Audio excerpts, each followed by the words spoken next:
네, 키워드를 읽는 시장입니다. 오늘은 유니스토리 자산운용 김장렬 본부장과 함께합니다. 본부장님 안녕하십니까? 네, 안녕하십니까?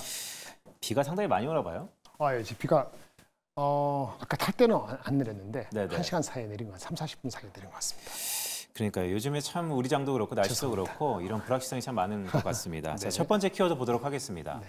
자, 간밤에 미국의 기술주가 어쨌든 반등을 했습니다. 네네. 자, 달가운 소식인 것 같은데 본부장님은 어떻게 좀 보셨어요? 네, 제가 어저께 타방송에서 얘기를 했는데 기술적으로 2,755 정도가 지지가 되면은 그러면 이제 다시 한번 반등을 빨리 볼 수도 있다. 근데 이게 지지가 안 되면은 몇 번 분할해서 접근해야 된다. 이런 말씀을 드린 게 있는데 그 275가 어저께 잠깐 깨졌다가 회복을 했죠. 그래서 오늘은 뭐 미국장이 오른 것만큼 못 올라도 반등을 할 거라고 봤는데 약간 지금 하이닉스가 빠지면서 이렇게 전체적으로 다시 반락하는 것 같아요. 반락은 아니고 조금 오르는 것 같은데요.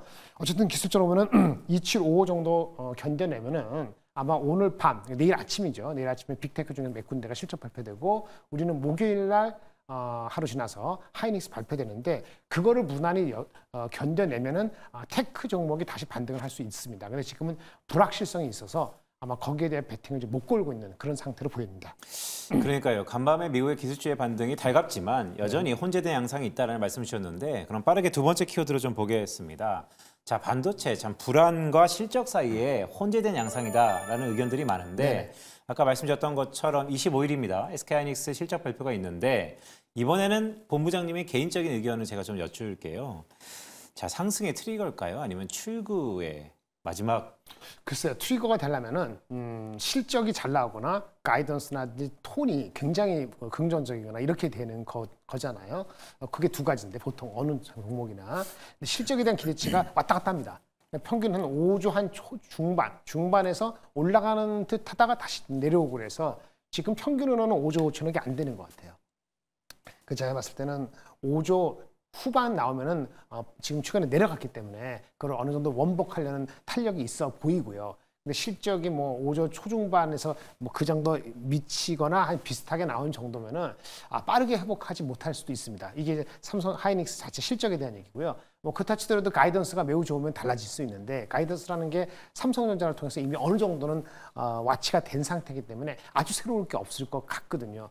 그러면은 조금 지금 주가 빠지는 거 원인이라든지 약간 노이즈는 그거겠죠. 항상 언제든 삼성전자가 갑자기 엔비디아의 H-밴드 이 콜이 득한다는 소식이 나오면은 사람들의 심리가 삼성전자를 조금 더 선호할 수도 있잖아요. 어차피 지금 장이 애매하면은 그런 거에 대한 미리 경계감도 있어서 주가가 단순히 실적과 전망만 가지고 확 올라올 수 있을지는 조금 불확실성이 남아 있습니다. 자, 25일 날 실적 발표인데 본부장님 개인적인 제가 얘기하는 게 맞습니까? 본부장님 개인적 의견으로 보면 실적 가이던스가 약간 주춤하는 거 보니 5조 후반이 나올 가능성보다는 5조 초중반이 나올 가능성이 높아서 그렇다면 주가의 상승 회복 탄력이 물론 향후 미래 가이던스에 따라 좀 다르겠지만 드라마틱하지는 않을 수 있다. 이렇게 제가 들리는 거 맞습니까? 그렇죠. 맞습니다. 왜냐하면 또 왜 그런 말씀드리면 우리가 그 엔비디아는 오늘 뭐 저기 다른 그 중국향으로 블랙웰 이렇게 약간 리비전 제품을 내놓는다 그래서 오른 거잖아요. 사실은요. 주가 많이 빠지긴 했는데 주가를 오르는 건 많이 빠지면 오르는 거고 뭔가 트리거가 있으면 트리거가 아까 그런 새로운 제품에 대한 건데 사실 안 좋은 거는 뭐냐면 실적과 가이던스가 좋게 나왔는데도 반영을 덜 하거나 안 할 때거든요. 근데 TSMC가 약간 그런 분위기를 조장했죠. 원한 건 아니지만 8% 이상 트럼프 바이든 때문에 빠졌다가 그 다음날 실적이 좋게 나왔는데 불구하고 0.5% 0.3% 반등했다가 토요일인가요? 그죠? 금요일날 3% 이상 빠지고 오늘 아침에는 그 3% 빠진 걸 되돌리긴 했습니다만은 지난주에 빠진 걸 회복을 못했잖아요. 그건 뭐냐면은 실적과 전망과 톤이 좋았음에도 불구하고 지금 장 자체에서 그 미국에서 견제 이런 심리가 워낙 크다 보니까 이거는 언제 어떻게 회복될지 정확히 알 수는 없죠. 다만 좋은 거는 미리 반영됐다는 측면에서 긍정적인 반영이 안 됐습니다만 또 더 나쁠 수 있느냐 이런 생각을 갖기 때문에 주식은 삼성전자 하이닉스 봤을 때 하이닉스가 최근에 고점에서 한 20%가 빠진 거잖아요. 그러니까 뭐 더 추가적으로 빼기에는 하이닉스 삼성전자가 뭐 엔비디아 콜 나서 하이닉스를 뒤집습니다. 이런 격한 어떤 폴캐스트가 나오지 않은 한 그런 건 아닐 것 같습니다만은 기대 심리, 실적과 가이던스에 대한 기대 심리는 오늘자 갔을 때는 기대가 거의 없어지는 그런 분위기인 것 같습니다. 그러니까 일주일 사이에 조금 톤앤 매너가 좀 달라지는 듯한 느낌을 받는데 아까 본부장님의 말미에 삼성전자가 엔비디아의 HBM3의 납품 네. 이 소식 제가 다시 한번 여쭙니다. 원래 매번 나오실 때마다 제가 여쭙던 것 같은데 그러게요. 언제까지? 자 이게 엔비디아에 납품이 되면 네. 정말로 삼성전자 주가는 상승하는 겁니까? 네, 상승하죠. 상승합니다. 왜냐면 원래 그 새로운 게 들어오면은 이익이 어떻게 반영되는 계산을 해야 되는 애널리스트 할 것이고 미리 마음속에 있을 거예요. 근데 콜이 되면은 내년도 실제 영향을 주는 거거든요. 지금 나오고 있는 엔비디아 나오고 있는 옛날 약간의 레거시 HBM의 영향을 주는 게 아니고 HBM3 이 제품은 실질적으로 내년에 영향을 주기 때문에 내년 전망에 대한 PER을 높이겠죠. 예, 그러면서 밸류에이션에서 업사이드가 생기는 겁니다. 지금은 반영이 됐냐 안 됐냐 기대가 약간 있지만은 이 긴가 민가하기 때문에 풀리 반영됐다고 하기는 좀 어폐가 있는 거지 않습니까? 제가 혼자서 이렇게 여러 가지 제 나름대로 저 계산을 해보면은 한 15,000원 정도가 그게 콜이 확정이 되면은 주가에서 15,000원 정도 플러스 효과가 있습니다. 있을 걸 봅니다. 그러니까요. 삼성전자가 어떻게 보면 기대감이 좀 더 남아있다라는 생각도 개인적인 드는데 자 그럼 마지막 키워드 좀 보도록 하겠습니다. 자 재밌습니다. 키워드가 시류를 바로 읽는 법. 시류를 읽는 것보다 바로 읽는 법인데 네네. 자 여전히 불확실성이 높은 미국의 대선 판도의 영향권인 것 같습니다. 네네. 자 이런 파트너가 바뀌다니 네네. 이런 일이 있다니 그렇죠. 싶은데 자 저는 9월 달에 2차 토론회가 좀 주목되기도 하는데요. 10일이죠. 예. 네.